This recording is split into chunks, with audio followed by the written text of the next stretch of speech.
Afghan women to have rights within Islamic law, Taliban say. What does it mean? Sharia law, Islamic law, it's composed of the principles of Islam, laid out mainly in the Quran and in the record of the Prophet Muhammad's life. Everyone has the right to freedom of thought, conscience and religion. Article 18 of Universal Declaration of Human Rights. The examination of Sharia law, it is our right and duty in the context of Taliban's claim that women have rights under Islamic law.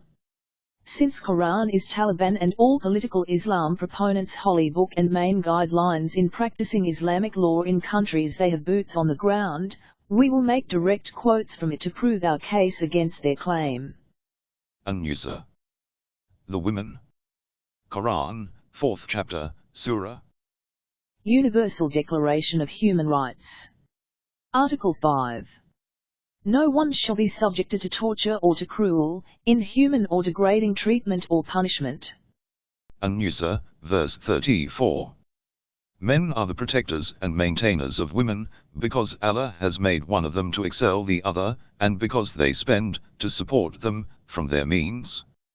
Therefore, the righteous women are cared at, and guard in the husband's absence, what Allah orders them to guard.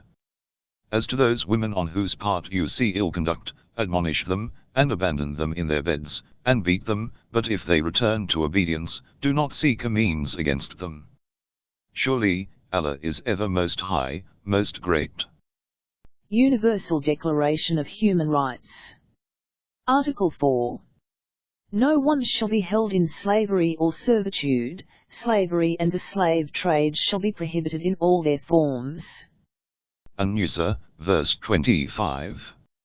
But if any of you cannot afford to marry a free-believing woman, then let him marry a believing bondwoman possessed by one of you. Allah knows best the state of your faith and theirs. You are from one another. So marry them with the permission of their owners, giving them their dowry in fairness, if they are chaste, neither promiscuous nor having secret affairs.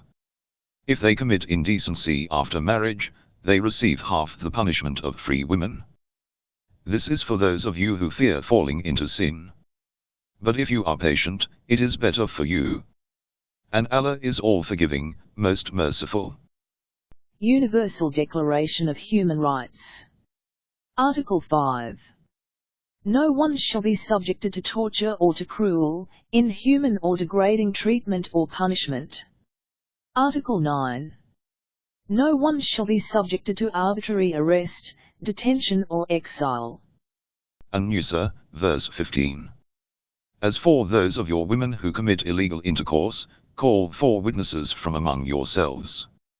If they testify, confine the offenders to their homes until they die, or Allah ordains a different way for them. Universal Declaration of Human Rights. Article 16.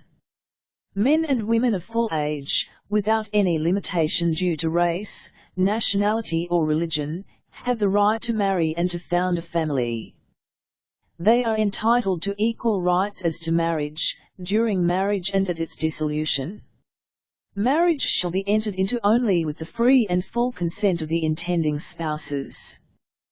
The family is the natural and fundamental group unit of society and is entitled to protection by society and the state. Al-Baqarah, verse 223.